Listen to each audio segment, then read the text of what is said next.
This week on 3D Archery, I'm going to show you two versions of an interactive target.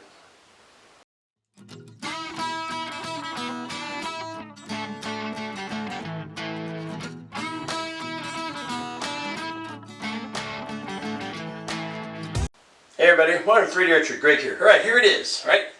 My version of an interactive target. Foam block, you hit it. It's pretty cool. Now the first one you're going to see doesn't have this hinge because this hinge costs about 18 bucks. But after that, it's all pretty cheap. Alright, so let's take a look at it. Alright everybody, the first one I'm going to show you is what I call the Mark 1. This was just a proof of concept to make sure that it would actually work. And most of the materials I bought at Home Depot. The only one I didn't get at Home Depot was the foam block, and I get that from the foam factory. They sell it in a 2 foot by 2 foot by 2 inch thick section. And you can cut the target to whatever size you want or whatever shape. So maybe you want to cut it in the shape of a bunny rabbit, a bird, whatever you want. You be creative. So the basic prices are simple. You need rebar. Secure it to the ground. That costs $4. Price of rebar has gone up. The wire for this one, I just seen it and that's what I decided to use. That was $2 each. The hinge was $6.22, and I used the two little pieces of 2x4 that I bought were $2 each. And I did that just to save money. Instead of buying the big fence post that I normally use, I wanted something I could just throw together, and if it didn't work, I can use it elsewhere. So my total cost was $18.22, not counting the foam. First step's pretty simple. You got to make the base. Now, since I was using the 2 pieces of wood as a proof of concept, I had to screw them together. You can see the videos out of focus. I didn't bother changing my camera from manual to autofocus, so these are going to be a little out of focus.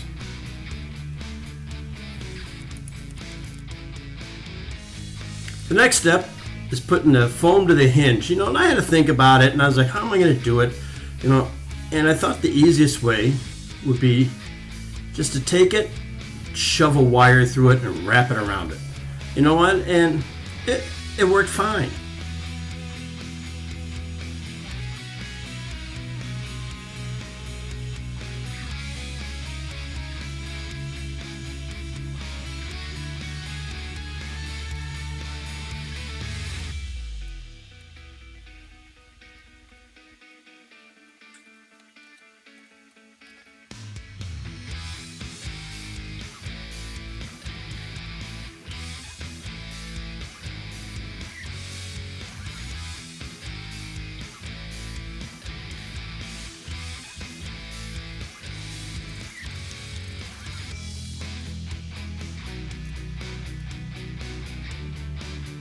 Then once that's done, got to attach the hinge to the base. Had some extra screws laying around, screwed them in. They all seem to be well secured, didn't move.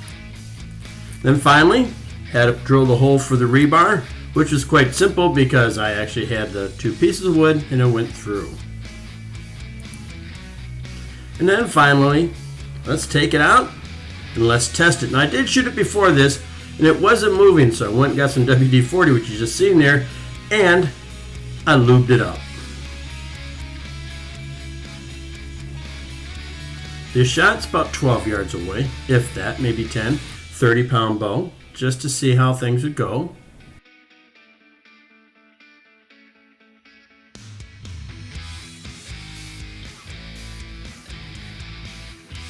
And success.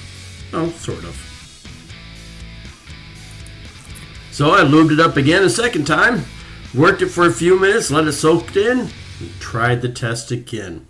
One thing I found, right, the bow had plenty of power, but you had to hit it up high to knock it over. If you hit it down low, it just doesn't rotate it over.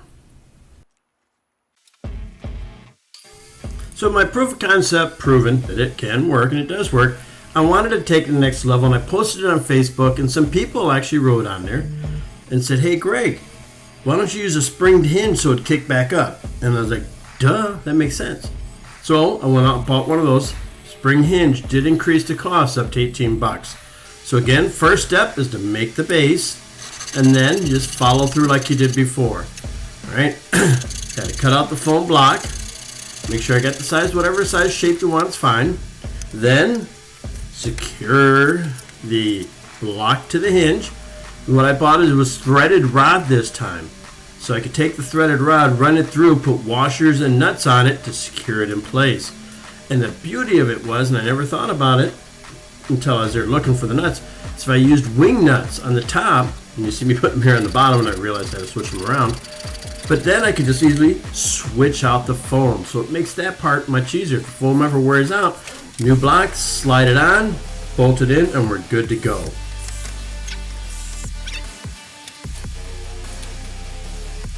Then mount it to the beam.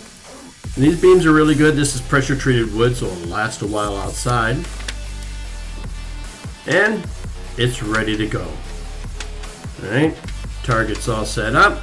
It seems to work. Final stage, of course, is drilling the hole for the rebar.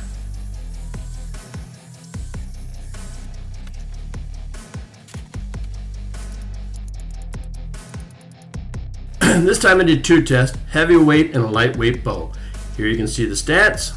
Went a little farther back. This is more like 15 yards. Yes, this is a rare sunny day this summer here in Louisiana. We've had rain every single day. So first draw. And you can see it hits, it wobbles. Here it is in slow motion. Again, if you hit it up really high in the upper half, you'll probably move it over more. Now that wasn't the heaviest grained arrow, so I decided to try the same thing with my 48 pounder, and I have a much heavier arrow, 200 grains I think it is.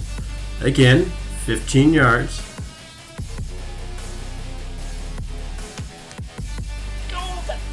And perfect. Got good reaction and everything worked. Here it is in slow motion. Hit it up nice and high. Look at that, total sideways, and she comes right back into place. Oh, the baby, got my baby. Oh, hey everybody. All right, thanks for watching. Hope you like that. I'm telling you, it's so easy to build, right? It's beyond easy. One thing I am going to do is I found some spare tires. Okay, not spare, thrown away tires on the side of the road. I know that's hard for you to believe, but they tend to do that down here in Louisiana. I'm going to cut them up, put them on the front here to protect the wood from any arrows that don't hit the target, and so they don't ruin my wood. It's free. They're on the side of the road, helping the world by cleaning things up. As long as the gators don't get me when I go down in the ditch to get them, we'll all be fine. I think this is awesome. I really do. I love it. Every time I hit it and I see this and it comes back up, I smile and I giggle, right? I think this is like the Muzzy Shoot. This is a fantastic tournament thing. How many stations you want, it's up to you. Before it was two, each, two little units here, and the first person shoots at it in the second. But now you only need one unit, so it lowers your cost. You can make more stations. If they hit it, they get a point. They miss, they don't. Right? Something really simple, interactive, and fun. All right, there you have it. So. Pretty cool. I hope you do it on your own. Don't forget to check out my website. There's all the info right there.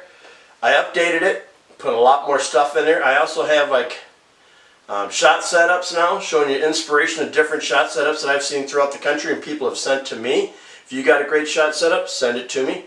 Listing of 3D courses, archery ranges and clubs, product reviews. I have archery festival listings, archery tournament listings, and of course, targets by me, 3D Archery. Alright everybody, thanks for watching. Don't forget to subscribe.